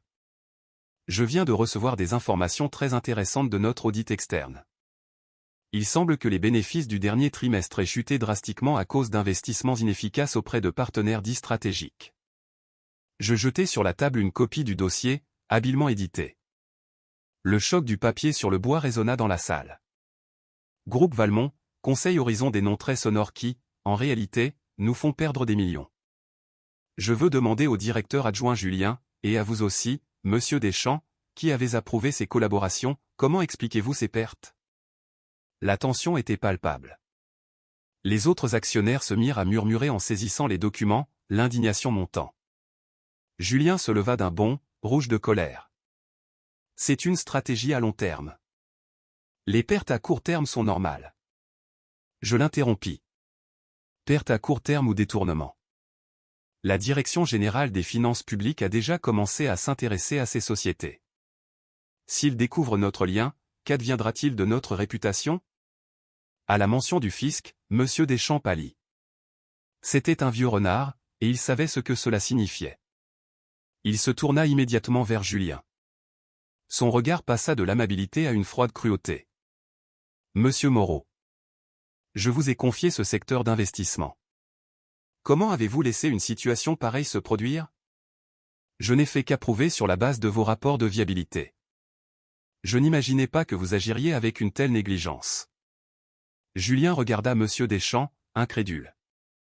L'oncle qu'il idolâtrait, celui qui tirait les ficelles, se lavait maintenant les mains et lui jetait toute la faute dessus, devant tout le monde.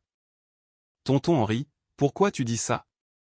C'est toi qui balbutia Julien, essayant de se défendre. Monsieur Deschamps frappa la table et hurla. « Taisez-vous. Quand on ose le faire, on ose l'assumer. Je propose la suspension immédiate de Monsieur Moreau afin de faciliter l'enquête interne. » J'observais la scène, savourant la manière dont les loups se dévoraient entre eux. L'alliance diabolique commençait à se fissurer. Monsieur Deschamps avait choisi de sacrifier un pion pour sauver le roi. Julien resta planté au milieu de la salle, seul et humilié, fixant Monsieur Deschamps avec une haine profonde. Julien quitta l'entreprise, furieux. Il ne rentra pas directement à la maison, il conduisit jusqu'au vieil appartement où il avait installé Marie-Thérèse pour son rôle de femme de ménage. Je le suivais à distance, depuis ma voiture, regardant les images en direct de la caméra que j'avais glissée dans sa mallette ce matin-là. À peine entré, Julien donna un coup de pied dans une chaise en plastique. Le fracas fut assourdissant. Marie-Thérèse, qui était en train de cuisiner, accourut en voyant son expression meurtrière. « Mon fils, qu'est-ce qu'il y a? Il s'est passé quelque chose à l'entreprise. » Sans un mot, Julien lui asséna une gifle de toutes ses forces. Le claquement sec me fit frissonner, même à travers l'écran. Marie-Thérèse s'effondra en pleurant. « Pourquoi tu me frappes ?» Julien la pointa du doigt, hurlant comme une bête. « À cause de toi. Tout est de ta faute. Comment as-tu pu être assez stupide pour laisser fuiter les livres? Maintenant le fisc nous enquête, et le vieux Henri m'a refilé toute la responsabilité. Tu te rends compte que je suis sur le point de tout perdre? » Marie-Thérèse tremblait, les larmes ruisselaient sur ses joues. « Je ne sais rien mon fils, qu'est-ce qu'on va faire maintenant? » Julien s'affala sur une chaise en se tirant les cheveux. Puis il releva la tête et fixa sa mère d'un froid cruel. « Il ne reste qu'une seule chose. Si la police t'appelle, tu dois te déclarer coupable de tout. Dis que tu as fait ça toute seule, que tu as sorti l'argent sans que je le sache. Tu es vieille. Quelques années en prison ne te feront pas de mal. Moi, j'ai tout un avenir devant moi. Je ne peux pas aller en prison. » Marie-Thérèse resta pétrifiée, regardant le fils pour qui elle avait sacrifié sa vie. Elle bégaya. « Tu me demandes d'aller en prison pour toi, je suis vieille et malade, comment je vais survivre là-dedans? » Julien lâcha un rire tordu, épouvantable. « Si ce n'est pas toi, qui ira? Moi? Si je vais en prison, qui va t'entretenir? Sacrifie-toi un peu pour ton fils. Qu'est-ce que ça change? Et n'oublie pas, ne prononce ni mon nom ni celui de Monsieur Deschamps. Sinon, ne m'en veux pas d'être un mauvais fils. » Sur ces mots, il se leva et partit, sans même aider sa mère, toujours au sol. Marie-Thérèse le regarda s'éloigner. Ses sanglots étouffés ressemblaient à la plainte d'un animal blessé. Je coupai l'écran et sauvegardai cette vidéo précieuse. Je n'éprouvais plus de compassion pour elle, mais la cruauté de Julien me terrifiait. L'argent et la cupidité en avaient fait un monstre capable d'écraser même l'amour maternel.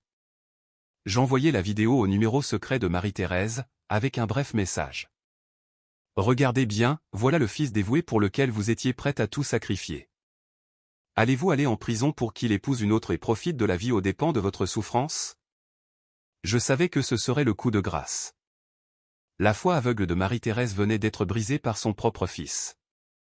Elle n'était plus une mère résignée, c'était une femme acculée. Et la réaction d'une mère trahie serait terrible. Le lendemain matin, je reçus un appel d'un numéro inconnu. C'était la voix rauque et tremblante de Marie-Thérèse. « Madame Camille, je veux vous voir. J'ai quelque chose à vous donner. » Je lui donnai rendez-vous dans une petite chapelle à l'extérieur de la ville. Un endroit calme, isolé, parfait pour les confessions tardives. Quand j'arrivai, Marie-Thérèse était déjà assise sur un banc de pierre, l'air dévasté. Une de ses joues était encore gonflée et violacée à cause de la gifle, elle n'osait pas me regarder. Elle sortit de son sac un petit paquet de papier et une vieille clé. « Madame Camille, voilà le paquet de poison que Julien m'a donné pour vous le cuisiner. Je ne l'ai pas utilisé en entier. J'en ai gardé un peu, parce que j'avais peur de me tromper dans la dose et que vous mouriez sur le champ, et voici la clé de l'armoire de mon appartement, c'est là qu'il garde les tampons falsifiés et les livres de compte avec la répartition de l'argent avec Monsieur Deschamps. » Je pris le paquet, le cœur lourd. C'était la preuve décisive pour l'accuser de tentative d'assassinat. Je regardais Marie-Thérèse et murmurais. « Pourquoi me le donnez-vous? Vous n'avez pas peur que votre fils aille en prison? » Elle releva la tête. Ses yeux étaient pleins d'une douleur et d'un désespoir infini. Il ne me considère plus comme sa mère, il m'a frappé. Il m'a demandé d'aller en prison pour lui. Vous aviez raison. J'ai sacrifié ma vie pour qu'il me traite comme un chien. Elle serra ma main glacée. Madame Camille, je sais que j'ai mal agi, que j'ai été cruel et cupide, mais je ne veux pas mourir en prison pour un crime que je n'ai pas commis, juste pour sauver un fils ingrat. Je témoignerai. Je dirai tout à la police.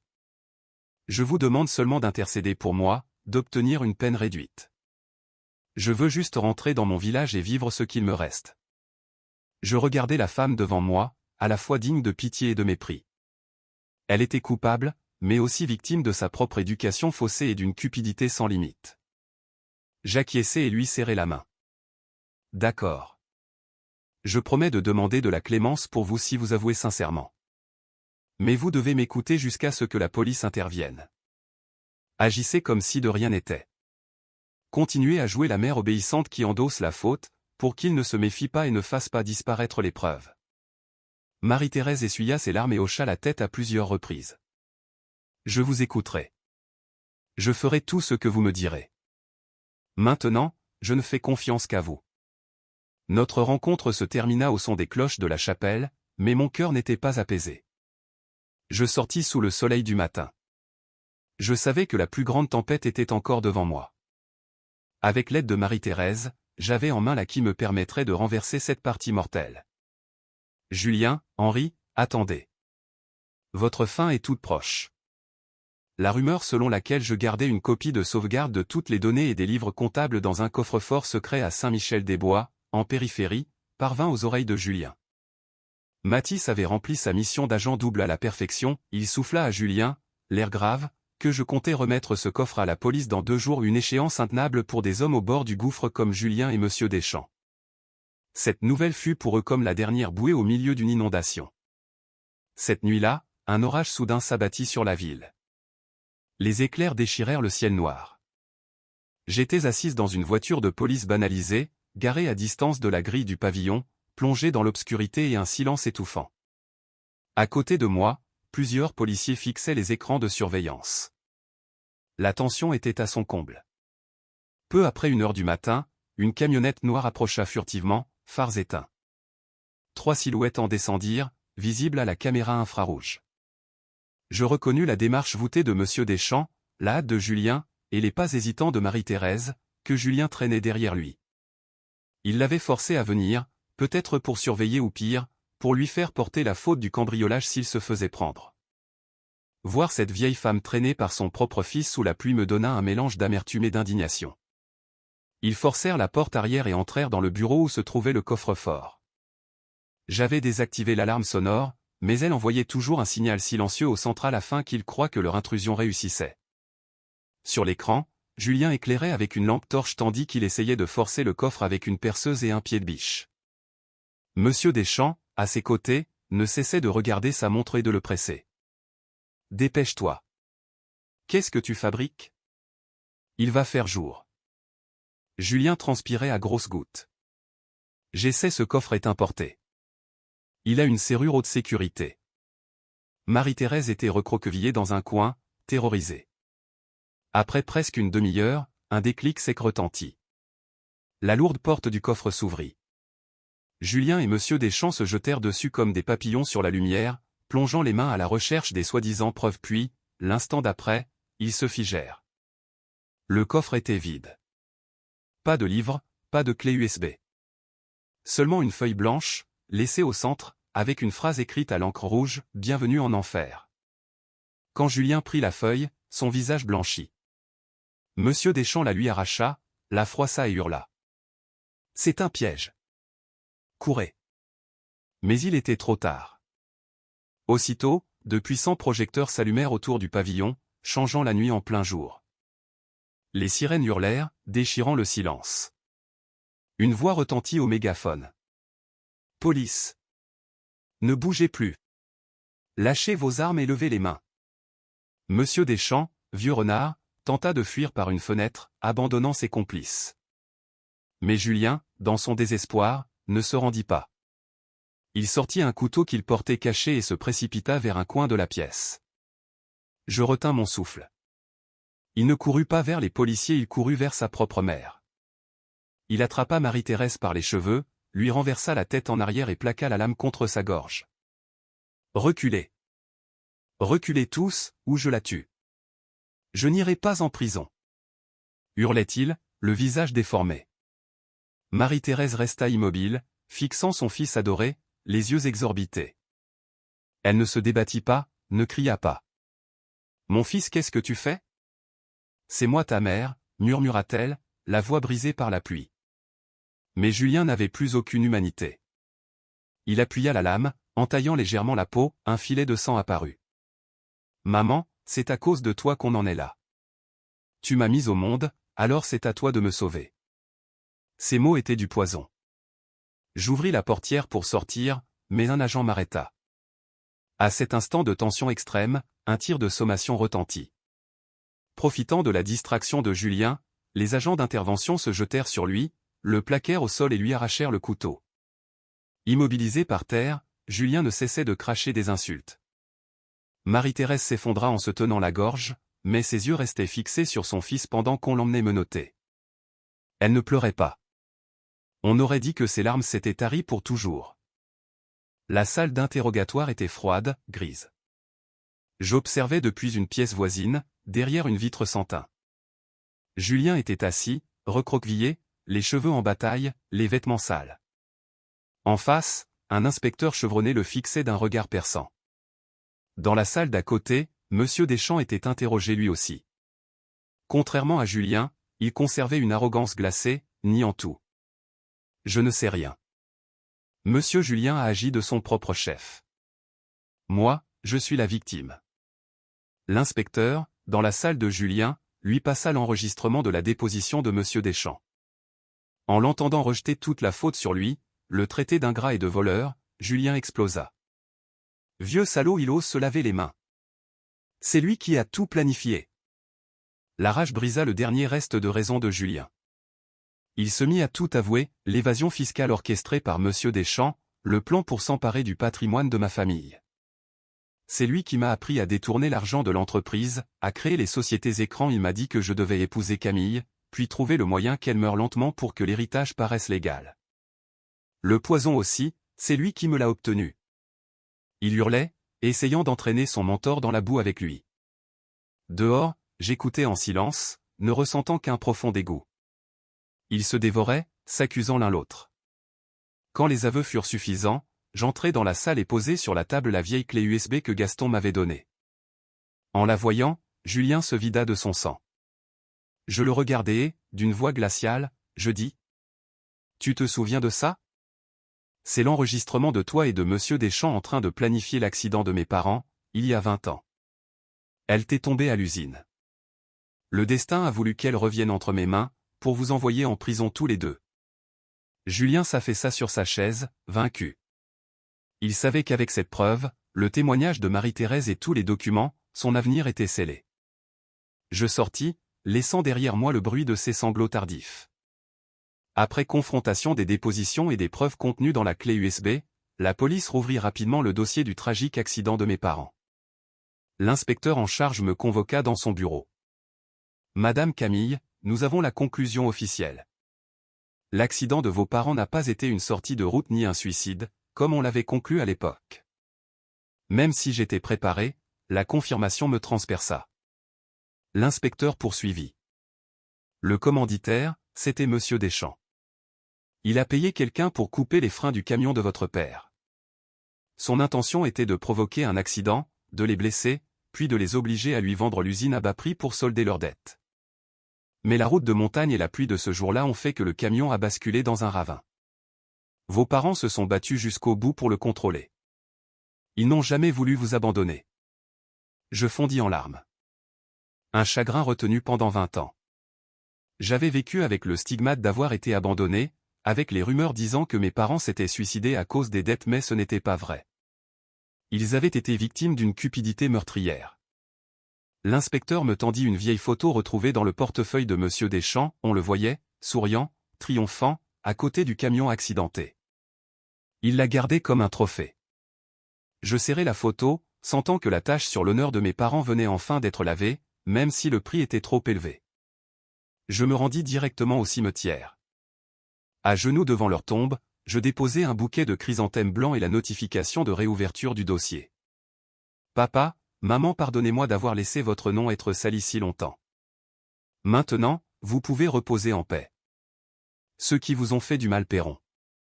Le vent soufflait doucement, comme un murmure de consolation. Je restai longtemps là, à tout leur raconter. Je savais que la route serait solitaire, mais la vérité me donnerait la force d'avancer. Le jour du procès, le ciel était gris, lourd. La salle était bondée. Sur le banc des accusés, Julien et Monsieur Deschamps attendaient. Julien, livide et brisé, Monsieur Deschamps, malgré ses cheveux blanchis, encore défiant. Quand nos regards se croisèrent, je ne vis dans ses yeux que de la haine. Le procès commença. Le procureur lut les charges: détournement de fonds, fraude fiscale, escroquerie, et la plus grave, complot en vue d'un meurtre, maquillé en accident de la route il y a 20 ans. Julien, lâche comme toujours, s'effondra et avoua, accusant Monsieur Deschamps de l'avoir manipulé. Mais Monsieur Deschamps nia tout avec véhémence. Je suis innocent. C'est un complot pour me détruire. Alors que ces manœuvres juridiques semblaient pouvoir fonctionner, la porte s'ouvrit. Un témoin clé entra dans la salle. Marie-Thérèse, tremblante, sans oser regarder qui que ce soit, passa près de son fils, dans ses yeux, une douleur infinie. Elle s'arrêta devant la barre et déclara, d'une voix tremblante mais ferme. Je jure de dire la vérité, c'est Monsieur Deschamps qui a donné le poison à mon fils. Elle sortit un vieux téléphone et lança un enregistrement qu'elle avait fait en secret lors d'une dispute entre Julien et Monsieur Deschamps. La voix de Monsieur Deschamps résonna, cruelle, nette. Dis à cet incapable de s'y prendre correctement. Si Camille ne meurt pas vite, vous finirez tous à la rue. Je lui ai déjà donné le poison, qu'il le mélange à la nourriture, point. En entendant sa propre voix, Monsieur Deschamps s'effondra, vaincu. Le marteau du juge retentit, la sentence tomba. Monsieur Deschamps, commanditaire du meurtre de mes parents et de la tentative de meurtre contre moi, fut condamné à la réclusion criminelle à perpétuité pour assassinat, et à une peine maximale pour les détournements. En entendant le verdict, il hurla puis s'évanouit. Julien, mon mari, fut condamné à la réclusion criminelle à perpétuité pour tentative de meurtre et complicité de détournement. Son regard vide croisa le mien, mais il n'y avait plus aucune pitié dans mon cœur. Marie-Thérèse, pour sa coopération, reçut une peine de 3 ans de prison avec sursis. Elle pleura à chaudes larmes, non pas de soulagement, mais de douleur d'avoir perdu son fils, celui qu'elle avait elle-même poussé dans l'abîme. Je sortis du tribunal. La pluie avait cessé, laissant un ciel clair. J'inspirai profondément, sentant qu'un poids immense se décrochait de mes épaules. J'avais gagné la bataille judiciaire, mais j'avais perdu ma famille, mon mari, et ma foi dans l'amour. Je vis le fourgon pénitentiaire emporter Julien et Monsieur Deschamps, et je murmurai. C'est fini. Le cauchemar est terminé. Une semaine plus tard, j'allais voir Julien en prison, une dernière fois. Séparé par une vitre épaisse, il supplia, la voix brisée. Camille, s'il te plaît, demande qu'on réduise ma peine. Je te jure que je te dédommagerai toute ma vie. Je souris avec amertume. Julien, tu crois vraiment que je ressens encore quelque chose pour toi après tout ça? Notre mariage est mort dans ce bol de poison. Je lui passai par la fente l'accord de divorce. Signe. C'est le dernier geste de bonté que je ferai pour toi. Les mains tremblantes, il signa, comprenant que c'était la fin. Je récupérai le papier et je partis sans me retourner. Adieu, Julien. J'espère qu'au fil des années tu apprendras à être une personne.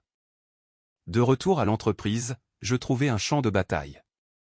Je renvoyais tous les complices de Monsieur Deschamps et de Julien. Ce fut dur, mais nécessaire pour sauver la société. Puis j'appelai Mathis. Il était nerveux, craignant que je le licencie. Je lui souris. « Comment va ta mère ?»« Bien grâce à vous, » répondit-il, les yeux pleins de larmes. Je lui remis sa nomination de nouveau directeur des ventes. Il en resta stupéfait. « Patronne, mais je vous ai trahi. »« Tout le monde fait des erreurs, » dis-je. « L'important, c'est d'en tirer une leçon. Tu m'as aidé à faire éclater la vérité. Mais ne te méprends pas, une confiance brisée est difficile à réparer. Tu devras me prouver, par ton travail et ta loyauté, que je ne me suis pas trompé. » Il s'inclina profondément. « Je vous le jure, patronne. Je ne vous décevrai plus. » Assise dans mon bureau, je me sentis étrangement seul. J'avais gagné mais le prix du pouvoir, c'était la solitude. Un après-midi d'automne, mon vieux notaire de famille me convoqua. Il sortit une boîte laquée que ma mère lui avait confiée avant de mourir. « Ta mère m'a demandé de ne te la remettre que lorsque tu aurais 30 ans, ou si tu traversais une grande crise et que tu te sentais complètement seul. » J'ouvris la boîte. À l'intérieur, un livret d'épargne, des titres de propriété, et une lettre manuscrite de ma mère. Les larmes montèrent en reconnaissant son écriture. « Ma chérie. Quand tu liras ceci, il est possible que nous ne soyons plus à tes côtés. Je sais que la vie est dure, et que les gens sont parfois cruels. J'ai toujours eu peur que ta bonté soit exploitée, surtout par des gens comme Monsieur Deschamps. Il s'avérait que ma mère l'avait toujours su. Par intuition, elle avait pressenti la noirceur de Monsieur Deschamps et, en secret, avait créé pour moi un fonds entièrement séparé de l'entreprise. Cet argent est là pour que tu puisses recommencer si un jour tu perds ce que ton père a construit. Souviens-toi, l'argent se récupère, mais toi, tu es ce qu'il y a de plus précieux. Vis forte et fière comme un tournesol. » Je serrai la lettre contre moi, pleurant comme une enfant. Dans mon moment le plus sombre, l'amour de mes parents m'avait protégé, depuis l'au-delà. Le notaire m'expliqua que le fonds, avec les intérêts accumulés pendant 20 ans, représentait une somme considérable. C'était à moi, intouchable. Cet argent me donna la force non seulement de survivre, mais de reconstruire. Un midi, arrêté à un feu rouge, j'aperçus une silhouette familière fouillant dans une poubelle. C'était Marie-Thérèse. En haillons, elle ramassait des bouteilles en plastique pour survivre. Après sa peine avec sursis, la honte l'avait empêchée de retourner au village. Le feu passa au vert, mais je garai la voiture et m'approchai. En me reconnaissant, elle tenta de fuir, honteuse.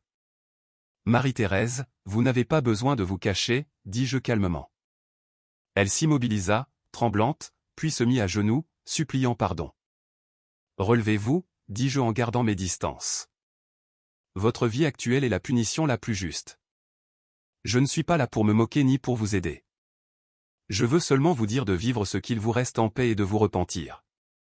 Ne réapparaissez plus devant moi. Le plus grand pardon que je puisse vous offrir, c'est l'oubli. À partir d'aujourd'hui, nous sommes des étrangères. J'allai à l'hôpital pour mon contrôle. Valérie m'accueillit avec un sourire. Bonne nouvelle, les niveaux de métaux lourds dans ton sang sont revenus à la normale. Ton corps guérit.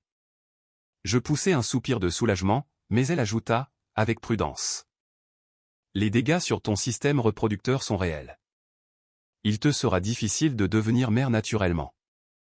Je caressai mon ventre, ressentant une pointe de tristesse, mais pas de désespoir. Ce n'est pas grave, dis-je. Survivre est déjà un miracle. Pour les enfants, si ça doit arriver, ça arrivera. Sinon, je serai heureuse seule. Je réalisais que, pendant des années, j'avais vécu pour les autres, en oubliant de m'aimer moi-même. Je sortis de l'hôpital et je m'achetai un énorme bouquet de roses jaunes, mes préférées, celles que Julien avait toujours méprisées. Un dimanche matin, je partis courir le long des berges de la Dordogne, une nouvelle habitude. Le soleil se levait, teintant le ciel de rose. La rivière coulait paisiblement, emportant tout sur son passage, comme la vie. J'inspirais profondément, sentant la vie remplir mes poumons. Il n'y avait pas de prince pour me sauver. Il n'y avait que moi, Camille, Une femme de 32 ans qui avait survécu à la trahison, au poison et à la mort, et qui tenait désormais debout sur ses propres jambes. Les noms de Julien, Henri et Marie-Thérèse n'étaient plus que des souvenirs lointains, entraînés par le courant. Je ne les haïssais plus. La haine ne fait que rétrécir l'âme. Je préférais laisser de la place à de nouveaux projets, comme développer l'entreprise vers l'agriculture biologique, le rêve inachevé de mes parents. Un bateau passa, sa sirène brisa le silence. Je souris. L'aube était là, lumineuse et chaude, éclairant la renaissance d'une femme qui avait traversé la tempête.